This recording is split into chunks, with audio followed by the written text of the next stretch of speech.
കൊല്ലവർഷത്തിലെ 12ാമത്തെ മാസമാണ് കർക്കടകം. കർക്കിടകം എന്ന് തെറ്റായി ഉച്ചരിക്കുകയും പത്രങ്ങളും മാസികകളും അങ്ങനെ രേഖപ്പെടുത്തുന്നതായും കാണാറുണ്ട്.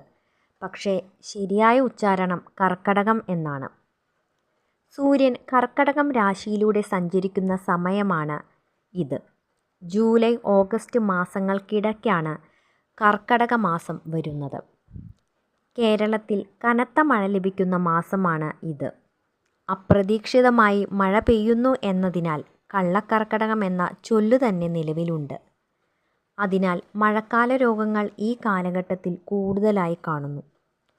കാർഷിക മേഖലയെ സംബന്ധിച്ചിടത്തോളം വരുമാനമൊന്നുമില്ലാത്ത കാലമായതിനാൽ പഞ്ഞമാസം എന്നും വിളിക്കപ്പെടുന്നു.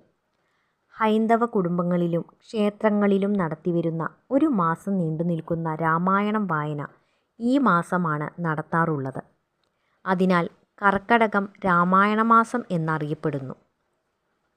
നാലമ്പല ദർശനം എന്ന തീർത്ഥാടനം ഈ മാസത്തിലാണ് നടക്കാറുള്ളത്. പണ്ടുകാലത്ത് സ്ത്രീകൾ ദശപുഷ്പം ചൂടിയിരുന്നതും ഈ കാലത്താണ്. മലയാളികൾ ശരീരപുഷ്ടിക്കും ആയുരാരോഗ്യ വർധനവിനുമായി ഔഷധക്കഞ്ഞി കഴിക്കുന്നതും ആയുർവേദ നാട്ടുവൈദ്യവിധി പ്രകാരം സുഖചികിത്സ നടത്തുന്നതും കർക്കടക മാസത്തിലാണ്. കർക്കടക മാസത്തിലെ വാവുബലി വളരെ പ്രസിദ്ധമായ ഒന്നാണ്. ഇങ്ങനെ നീണ്ടുപോകുന്നു കർക്കടക മാസത്തിൻ്റെ സവിശേഷതകൾ. എല്ലാവർക്കും നല്ലൊരു രാമായണ മാസം ആശംസിക്കുന്നു. നന്ദി, നമസ്കാരം.